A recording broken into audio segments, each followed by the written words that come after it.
Elon Musk is extremely wealthy, but he's also, look at what he's done. Like, he's popularized electric vehicles and battery technology. He's sending people onto the moon and onto Mars, perhaps. Like, that it is now a comparatively radical idea that people should not be put in cages for the things that they say. Free market, sacred text, and it changed his life. And it made him want to make Burundi a better place using those ideas he found. You can organise society in one of two ways. You can organise society through free exchange, where I'm able to sell you a good at a price that we mutually agree, or you can organise society through top-down central control. Welcome to the Institute of Economic Affairs podcast with me, Reem Ibrahim, the IEA's Communications Officer. I am delighted to be joined by Matthew Lesh, our Director of Public Policy and Communications, and Harrison Griffiths, our Communications Manager. We bring you a public affairs podcast with a difference. We want to go beyond the headlines and instead focus on the big ideas and foundational principles that matter to classical liberals. Matthew Lesh has led the communications team here at the IEA since February 2023 and has enjoyed a successful, almost decade-long career in think tanks, both in Australia and here in the UK. After hosting the IEA podcast for more than 2 years and answering many tantalising policy questions, Matthew is now unfortunately leaving the IEA. So today, we're going to be discussing the role of communications in disseminating ideas, the state of freedom in the UK, and the future of the free market movement here in Britain. Matthew, very sad to have you leaving the IEA. Could you tell us a bit about why you decided to join think tanks? Why did I join think tanks? That's a very good question, actually. So I originally came across think tanks in Australia, watching some of the political debates going on, and it was the kind of you had the usual kind of politicians get up, do their spiel about this, whatever they thought about the state of the world, and you had the think tankers who I always thought were basically saying more interesting things, seemed to have more ideas, and it seemed like a kind of a fantastic way to, I suppose, be kind of part of political debate, but in a more serious policy way, especially from a free market perspective, because free market think tanks are far less restrained by, let's say, popular opinion or of the day. That is what politicians tend to focus on. And so I started working at the IPA in Melbourne, actually a slightly older think tank than the IEA. It was founded in 1945 by a bunch of Melbourne industrialists who, including Rupert Murdoch's father, who were concerned about the potential rise of... That's really interesting. Yeah, so they were concerned about the rise of socialism, similar to the UK. In particular, the then Chifley government's proposal to nationalise the banks, and the IPA were one of the kind of key groups that campaigned against nationalisation of the banks, and which then led to the election of the Menzies government, who, compared to the UK context, were far less economically interventionist. I mean, far more so than we would have today, but comparatively a lot less socialist in the Australian context. And of course, then learning about the global freedom movement, the IEA, as the kind of mothership think tank, kind of came across it very quickly once you discover think tanks. So I guess, the ability and freedom to discuss ideas, to research important things, to have freedom both is something we're promoting, but also kind of a value in itself where we are able to talk about things in a different way, I think is just extremely rewarding. And there's few other kind of careers and jobs that give you that freedom. That's wonderful. It's always lovely to do a job that you love. And I think what is fantastic about think tanks is that we do have the ability to then go beyond the day-to-day political cycle. We are, as you said, not bound by political incentives. We're not bounded by any voters. And so we can challenge conventional wisdom in a way that politicians often can't. What do you think then is the role of communications in disseminating those ideas? I mean, the IEA didn't have a communications team for the majority of its lifetime. And, the fact that we have this communications team now, the fact that the communications team is so pertinent to disseminating ideas, I think is so interesting. Could you tell me a bit about what that looks like for you? Yeah, so I mean, at its core, I think what a think tank does is communicate. It exists somewhere between kind of an academic world and day-to-day politics, and it should, in an ideal sense, bring these kind of academic ideas or academic style of thinking to a popular audience through the way it communicates. And I have no doubt that what the IEA has done since day dot is to communicate. It is obviously historically that was through sending letters and mail outs to people, and you became a subscriber to the IEA and you'd receive your books when they were released, or you would send a letter to the IEA requesting that they send you a book because you'd seen a newspaper report about it. I mean, the IEA has always been in the business of communicating. It's kind of what it does. It's what it exists to do is communications. I think the idea of having a communications team as a separate thing from a research team kind of makes a lot more sense in the modern context, which is that you have not only do you have the kind of like underlying research as your way to communicate, but you also want to take that research and package it up in ways that are kind of interesting and useful to a whole bunch of different audiences who might have your kind of traditional audience who can actually read the publication on the website. You have your audiences who are going to see a little bite-sized summary of it on their social media feed, sending it around to politicians, journalists, making digital content, as we do a lot of here at the IEA, probably more so than any other think tank in Westminster. I think that's what the communications team can be kind of at the heart of the dissemination process for the ideas that the IEA is developing, as well as kind of in the process developing the ideas as helping develop them further for kind of modern use. So a lot of what you do today especially is because there's just such a quick, rapid cycle of changing issues in public debate. Sometimes you don't really have the capacity to put out a research paper or a research briefing on it, but you might want to say something about it. And communications is very important there in getting our researchers engaged, writing smaller comments or opinion pieces and ensuring that they get placed properly so that you can still be responsive and current if there is a contribution that we can make from the ideas we already have to some current issue. That's really interesting. Harrison, what do you think is the role of a think tank and indeed the role of communications in those particular organisations? So I think Matthew's right to say that first and foremost a think tank is a communications operation to a large extent. It's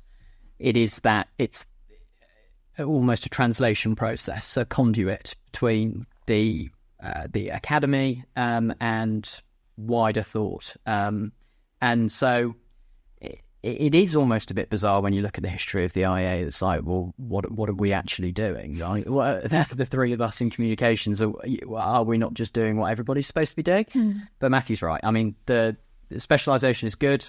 As you say, that ability to react beyond, putting out research, which itself is a much longer, more thorough peer review process. If you've got a person that knows something about the topic or has written about it before, it allows you to be more nimble and flexible in that regard. And also, the nature of communications has changed a lot since 1955, and more so than any other 60, 70-year period in history. And social media is just one example. What we're doing here, this whole concept would be totally alien to the people. To the 1955. Yeah, it would have very much been a world with gatekeepers. You would have had to persuade someone at the BBC to give us some kind of airtime. You would have had to have persuaded kind of a newspaper publisher, editor, and historically that is of course what the IEA did.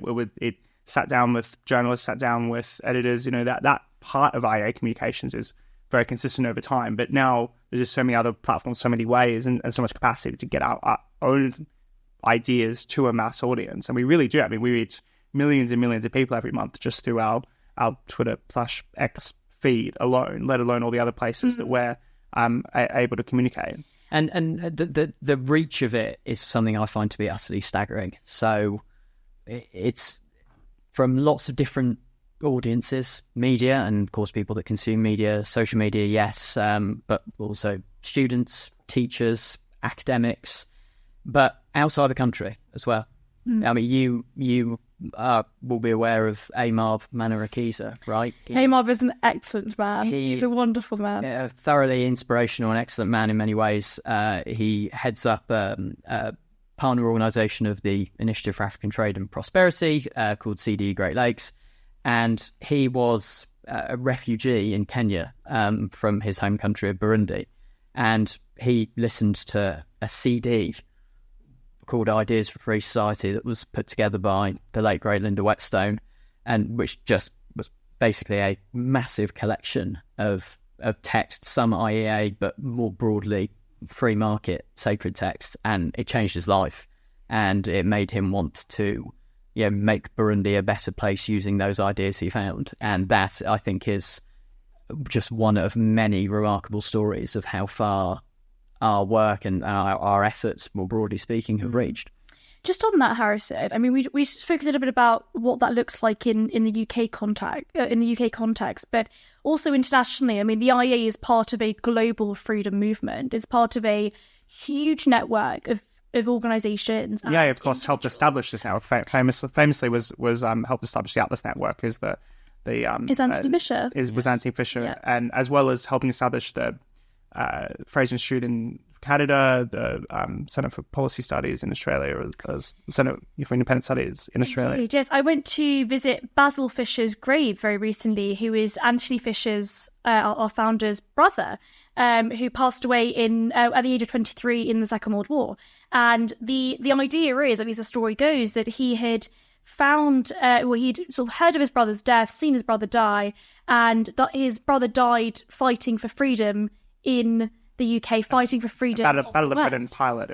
Battle of Britain pilot. Yeah. And so the idea is that as his brother was being buried, he actually felt as though the freedom that we have in this country is worth fighting for. And indeed, the establishment of the IEA in 1955 occurred very shortly afterwards. Yeah, and of course, other foundation story, which is also worth thinking about as well here, which is Fisher going to the LSE to go visit Hayek when he was there in that period, after having read the Reader's Digest version of A Road to Serfdom. He goes to Hayek and he says, I've read these ideas, I'm really inspired by them, I want, with your permission, to enter Parliament, to go into politics. And then Hayek turns around and says, no, don't bother wasting your time with that. That's a fool's errand, as Harrison nods along with his fundamental dislike of politicians. Very sad. And instead you need to reach the thought leaders, the people who are going to influence future generations. And I think that really does go back to, in terms of the IEA's role as a communicator, which is, and it's really worth emphasizing, is organization wide. We have a communications team, but our role is to support the IEA's researchers, the IEA's on staff and fellows, in terms of getting them in attention and helping them with their communications. It's kind of a facilitating role. As well as kind of doing some of our own communications work and content development. So it's very much tried to get out the message, and as the fundamental purpose of a think tank is not just to write policy papers that no one ever reads or sees, but to communicate them and get them in front of audiences. And we're told, aren't we, by a few characters, that this is all a very sinister thing. It's all a very sinister operation, or what you just described. And in reality, it's actually a man who fought for this country and certain ideals against the very worst tyranny, saw his brother dying doing the same, and wanted to ensure that those values that he fought for remained alive and remained understood. And everything that's happened since then comes from that. His daughter, Linda Whetstone, taking that message across the globe and helping other people to do the same. It's a story that, as I've just said there, continues to resonate with people here and people around the world. And not to get too sentimental about it, but I suppose from my standpoint, it's very much a pleasure and a privilege to be part of that continued cycle. For me, I just kind of love this place, and it has had a really profound influence on me. And I know that is true of older statesmen at the IEA, and I also know that the next generation, when I see the interns we've got at the moment, for example, feel very much the same way. And it is very much just that. It's a labour of love, isn't it? Absolutely. And I felt that way when I joined the IEA, and you were staff in the comms team as well. And I think what's really interesting about that is actually thinking about this as a global freedom movement, right? The fight for freedom in the UK looks very, very different to the fight for freedom across the world. Right. And Harrison, you've recently been to visit some of our IATP partners in East Africa, and in many of those countries, the fight for freedom literally looks like, I am not even able to register a business legally. Right. I'm a woman, a female entrepreneur, and I'm at risk of so many different things happening to me if I attempt to trade goods across the border, these non-tariff trade barriers. So, right. The role of communications, I think, in the UK And for us, it looks very different for a lot of other organisations in the freedom movement. Can you tell me a bit about that? What does that look like? Yeah, so we're going to talk in a minute, aren't we, about the state of freedom in the UK. And I'm going to say lots of miserable things about it because I don't think it's in a very good place. But going to other parts of the world, you see, literally with your own eyes, just how lucky comparatively we have it in many ways. As you say, difficulty merely registering a business, women who are excluded from property inheritance by customary law. I mean, that just is something that's not, not even an issue at all. And a lot of that is culture, right? It's culture. Even though the law has changed in those countries where women, when they become widows, if their husband passes away, they are actually legally entitled to that property. Right. They aren't aware of their property rights. And so these organisations do so much work to try and educate those women into learning about their property rights. Right. This is very true. And when you go to conferences and stuff and you meet people who are going up against governments that literally want them in prison, and that how somebody communicates and strategizes their way through that is going to be very different country by country. We do in that sense have it comparatively easy, but it kind of just demonstrates the importance of all the work is done regardless of where you are, because as you say, there's a whole world out there that also needs a bit of freedom. I came to the freedom movement very much on the ideas side of it through Milton Friedman and watching the Free to Choose videos on YouTube. The documentary series. The documentary. Yes. Let's put a link in the description. Which is I think Milton Friedman is the inspiration in terms of the capacity to take what are actually, you don't realize it at the time when you're listening to him, but extremely complex ideas that have been developed over centuries and describe them in a very succinct, clear way. I think he's the most extraordinary communicator, as well as quite obviously a serious economist and a serious academic economist, a Nobel Prize winner. And Free to Choose began as actually that PBS documentary. It's multi-parter, and then it became the book subsequently, which is quite fascinating itself.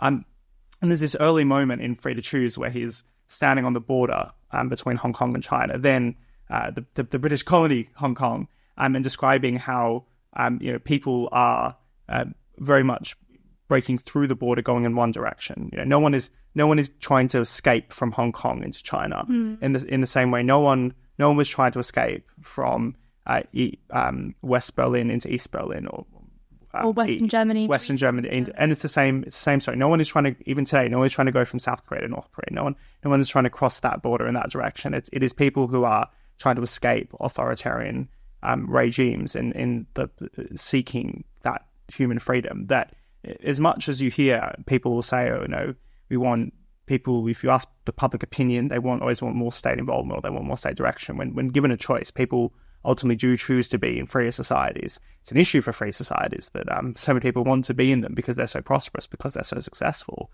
And we don't want to get into immigration debate here, but we're absolutely not getting into immigration debate. Not getting into the immigration. We've done enough of those. But there is a reason why people want to come to and we should be proud of that. We're going to disparage the state of the UK very shortly, but there is nothing I find kind of more inspiring and more uplifting, the idea that, broadly speaking, we have the capacity to just sit here and criticize and have a go at our government. We have the freedom, and we know at least for now we can do that as much as we like, without the threat of the police knocking on our door. And if they do knock on our door, then there's a human rights establishment who would hopefully come to our guard and our protection and try to ensure that we're able to keep expressing these ideas. I think there's almost nothing more important than that. Is everything else comes out of that freedom. Our prosperity comes from that in so many different ways. Our capacity to develop ideas and innovate and create companies and create the prosperity in which we live on today. And I find all that extremely persuasive and inspiring, which is kind of what drew me into the freedom movement.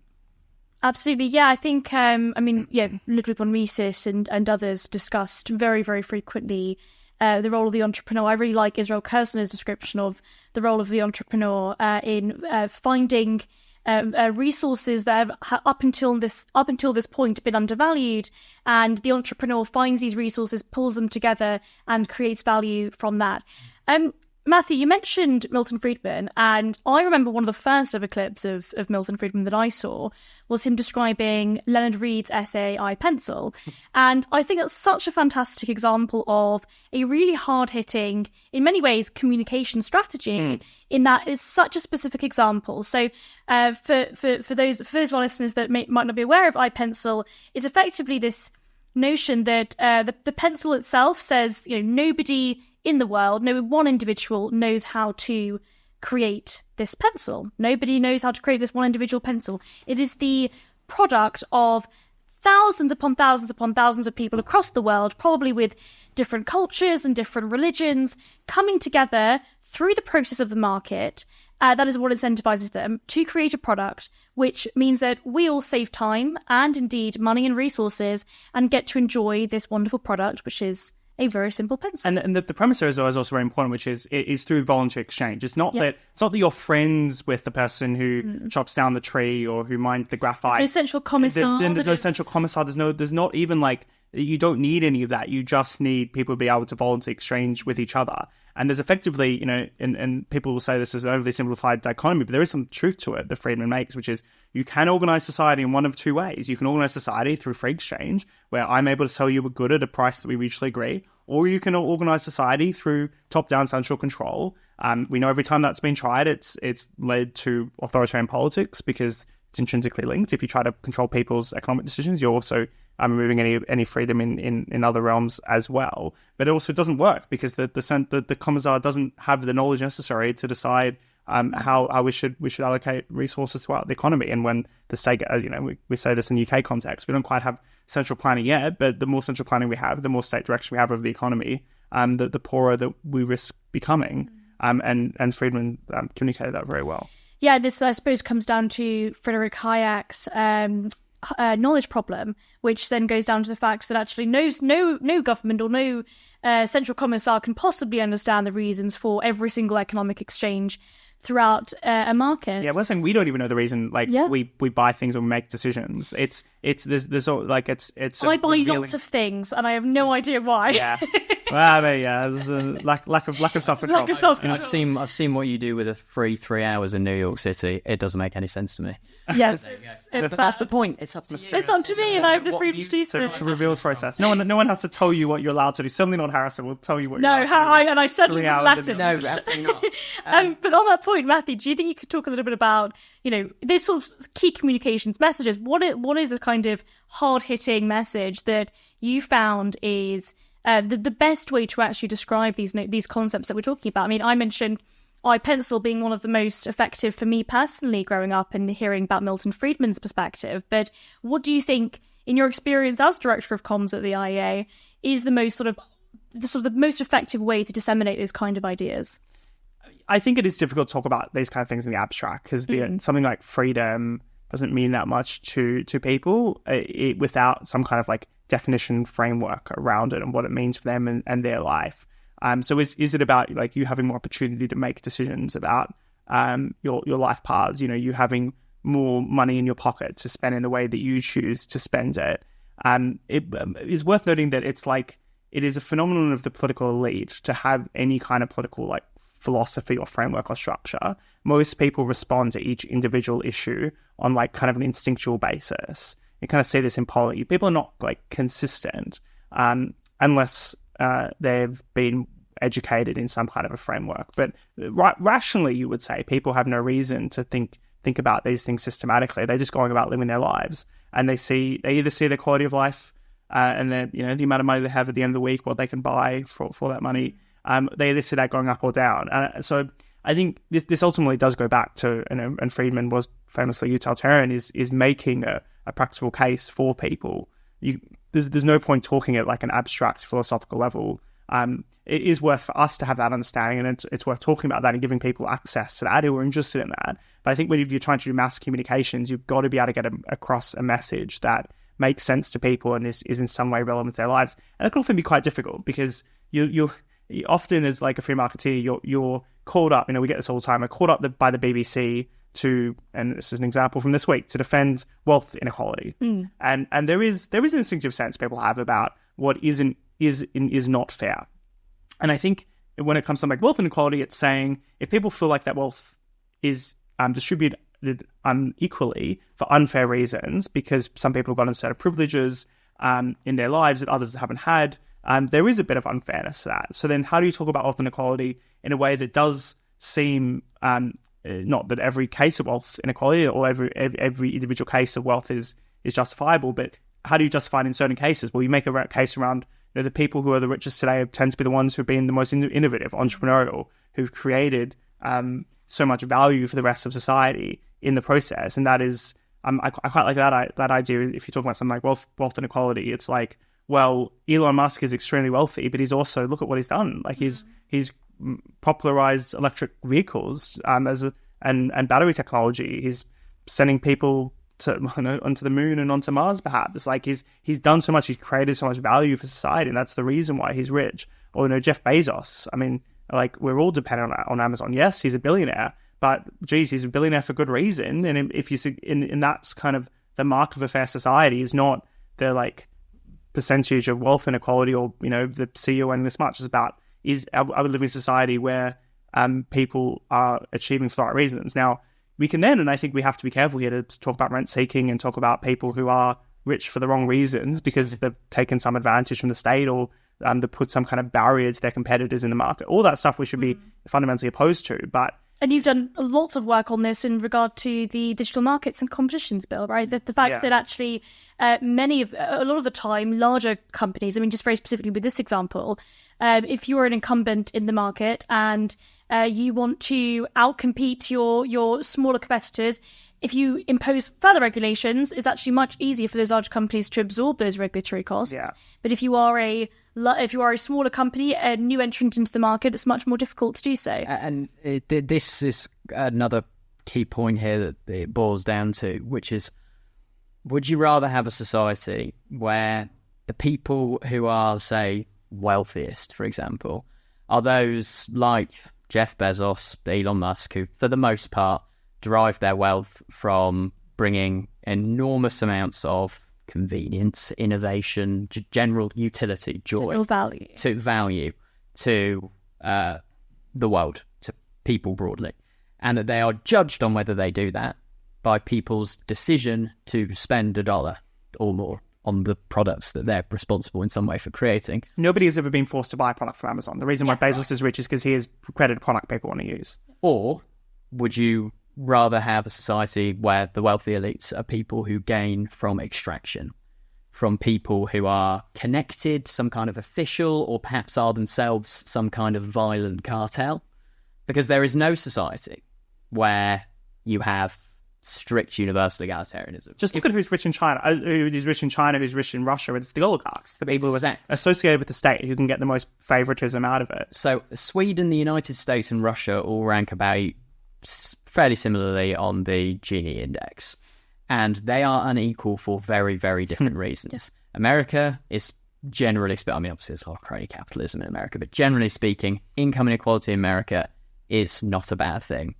The inequality that exists in Russia is a product of resource extraction. They are rich at the direct expense of other people. It is zero-sum. They are very, very different things, and that's the important thing, zero-sum.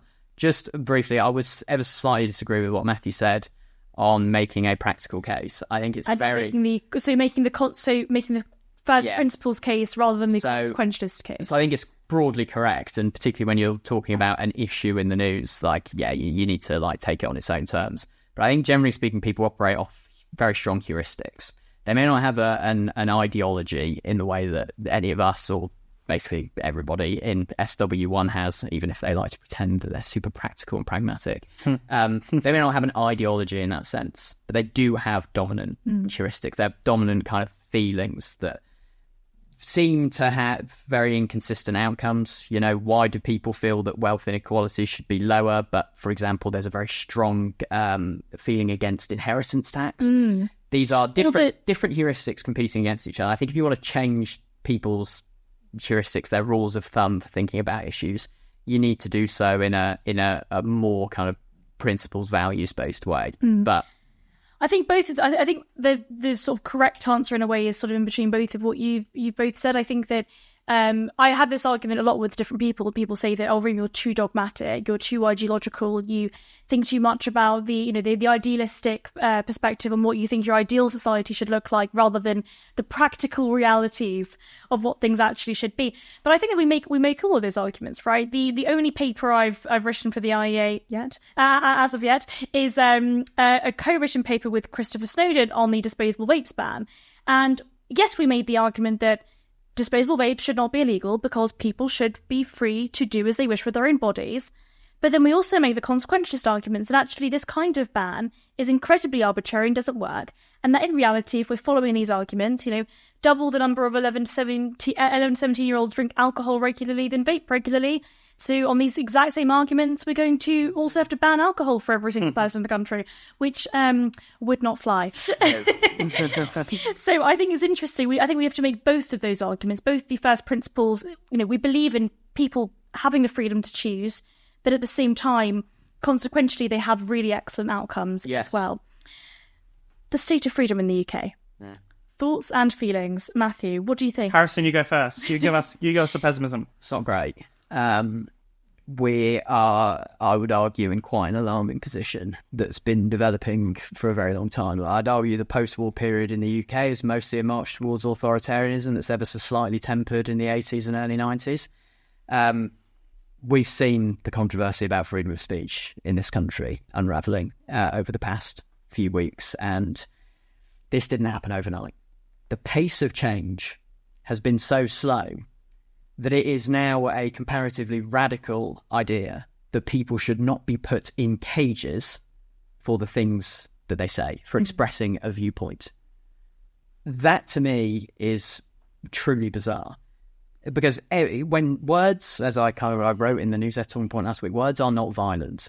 They cannot injure someone. They cannot compel somebody to do something. And the fact that we're in a state right now where almost everybody kind of agrees that the government should be doing more to fine people, put people in prison, be imposing duties on social media companies for less speech, I think is symptomatic of the whole thing. And whether we're talking about individual liberty like free speech, whether we're talking about the incremental, but again, that slow pace makes it more permanent, the incremental increase of state planning in almost every facet of this country's economy, from all the way from the very top-down and communistic structure of the NHS, all the way to, these more dirigist interventions. I guess smoking in some ways would be one of those, just ratcheting up. None of it, in my view, is going in a particularly good direction. Matthew?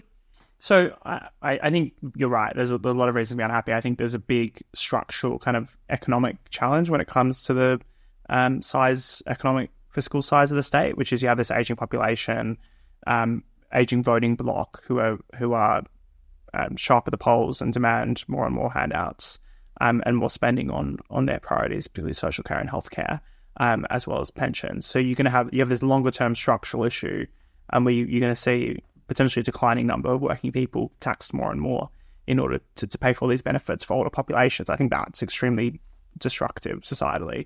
And then on top of that, you have the fact the UK hasn't grown, so it just means that the state, relatively speaking, has grown bigger in this dynamic. So I think there, in addition to the concerns about the state and as well as the free speech ones, are all pretty bad for freedom. Let's do a few counterpoints here, which is on the social freedom side of things, I think we live in a fundamentally far more liberal society than we did 50 years ago. Acceptance of people with different races, different sexualities, even people living their lives culturally in very different ways, is far broader than it has been. And I don't really see any reversal meaningful, despite what, there's some on the conservative, kind of social conservative right might hope. I don't think there's any meaningful political movement in any other direction there. So I think in that, at least that box, things are good. I would say another box in which is, despite the state's tendency to grow and try to limit our freedoms, we do today actually have kind of technologies and tools of freedom that were previously unimaginable. The government, despite their best efforts, will not be able to censor the internet. Like it is pretty much out of their control, because they could try to do kind of something China-esque or Russia-esque and start doing mass blocking of foreign websites, so you couldn't use any kind of access anything that is negative of the state. I don't think we're quite there. I think in a freedom sense, we still have the capacity of the internet to be a great enabler of that. And the third one, which is, I think we probably need to, and this is hard because we are a kind of a policy think tank, but like not look to the state as salvation. The state is going to keep doing really bad things.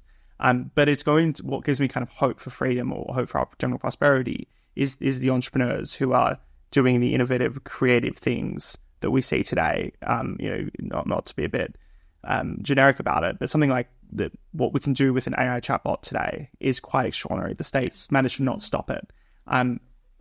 We've taken this as kind of a given now that you can have a conversation and get information in a text form that was completely unimaginable, 2 or 3 years ago.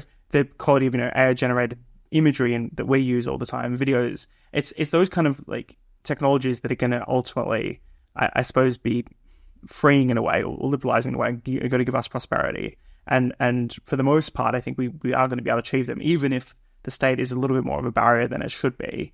I do have, I suppose, a bit greater hope. But you see, I agree.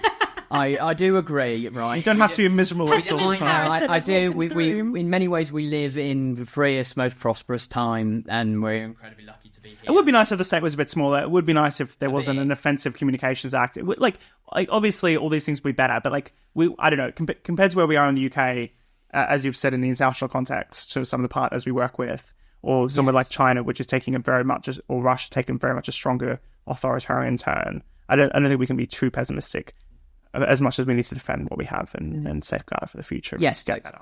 And this is actually, by the way, kind of on the last segment, this is a communications difficulty for classical liberals, because you need to defend the good things the liberalism has wrought, such as the just simply staggering increase in global living standards, reduction in global poverty, and increase in life expectancy, reduction in child mortality that's taken place over the last 100 years. But you also need to call out the things that are going wrong in that. Yeah, I mean, there's a reason why the UK economy hasn't grown. It's because the state has intervened to prevent people who want to make things, build things. And where's the error correction?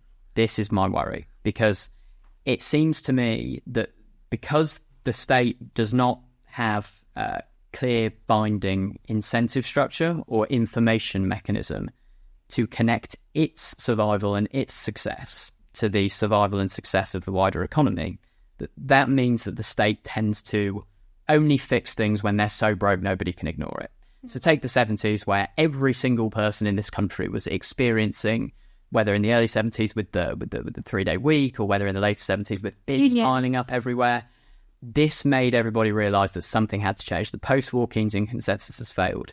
Now, in the UK, if you bought a house in the southeast of England in the mid-90s, you will have no idea how bad it's got. And they are a very, they vote, they're a concentrated interest, which means that they can organise and influence government much better than all of the people who are losing out from those NIMBY policies, right? And that's an inherent problem of the state. How is this type of stuff going to get fixed? I think the energy market's a really good example of this as well. I mean, how the state just slowly ratcheted its intervention, mostly on environmental grounds, into the energy market, coming from about 2010 to the passage of Net Zero Act that took the target to 2015, 2019. These pieces of legislation that no one cared about, sometimes even just got waved through in Parliament, that laid the groundwork for now, it's inevitably going to be a central planning of our energy market. And that creates a reliance as well. People immediately go, okay, well, what's the state going to do to fix this problem the state created? And post-pandemic as well, where I think that the entire COVID pandemic was such a good example of effectively people just surrendering to the state and surrendering to anything the government said. And I think on that point about NIMBYism, I mean, it's perverse political incentives, right? It's the fact that those particular groups are able to effectively, in many ways, lobby the government for those special privileges. It's why unions have special privileges. It's why NIMBYs are able to get their way when it comes to local planning. So we're always going to live in a world where there are interest groups who will push and campaign, and often successfully. This exists in the US, which is meant to be a relatively freer economy than the UK. And I think there is rightfully there some kind of political pessimism. You saw this through the Conservative government, where it wasn't that they didn't have an idea about what was wrong with the country. So they were, again, the planning system example here, it's like they tried again and again, but were unwilling or incapable politically to do the kind of quote unquote hard things. In the one case they did do in the education system, they actually got a lot of success, where they pushed back against status quo interests, who didn't want to see the system change, didn't want to see the creation of free schools. Gove did it anyway. You saw a real meaningful increase in terms of student outcomes and extraordinary success. But after that, there wasn't much willingness. Maybe you can say, this is a good argument against kind of Brexit, and then COVID happened. They couldn't do the things that needed to be done. But I just don't think there was like the political willingness there to do it. Where there is the counter incentive, which perhaps you're not recognizing as much, and the new government has this at least to some extent, which is they do want more money to spend. They do want economic growth. They do know they need those things, and they also understand that if they keep going with the status quo policies, it's not going to work. At the very least, in one important area, which is the planning system. Have they announced enough to fix the system? Absolutely not. But like there is at least some counter incentive there over time, because or willingness to make tough decisions that they know will pay off in the longer run, and including pay off politically, hopefully in the longer run as well for them. Because if this is the problem the Tories had, which is they just refused to make the decision that would be necessary to make us richer, because they were too hard to make in the short run politically, and ultimately then they got booted out, probably rightfully so, because they had failed to fix the problems that we all saw, but they wouldn't want to deal with, and they were incentivized not to do so. We are running out of time, but just as a very final thought from both of you, what do you think the future of the free market movement in the UK will look like, Harrison? I'm going to punt that one to you for a first answer. You're going to punt that one to me? Punting that one to you. Throwing it right off to me. So the future of the free market movement is to figure out a way to create, I suppose, a kind of like a optimistic narrative that addresses the issues people are facing and seeing today. There is kind of a bit of a temptation, I think, basically to say, well, what we need to do is cut taxes and cut red tape, and there's obviously some truism to that, but you need to put a lot more meaning onto that, practical meaning, in terms of how you're going to achieve it in the face of existing societal problems, in order to ensure that the ideas are still relevant for our current context. I think there are a lot of openings here. There's a lot of openings here on the planning system, on the NHS, on fiscal issues and things like tax reform. There is a lot of capacity there for an importance of free market ideas. So it's probably about developing those in response to current issues, and as has always been the case, ensuring that they're available to kind of politicians and political actors when they have the capacity to pull them up and implement them. How about Harrison?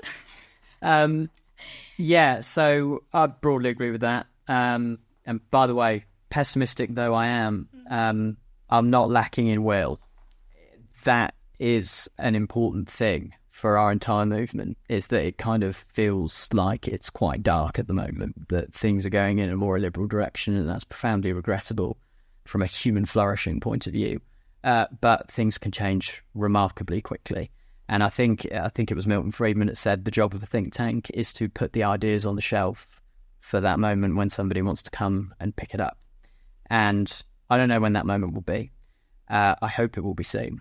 But that is the important work we do. We think the unthinkable, as somebody said. I think Martin Selden said.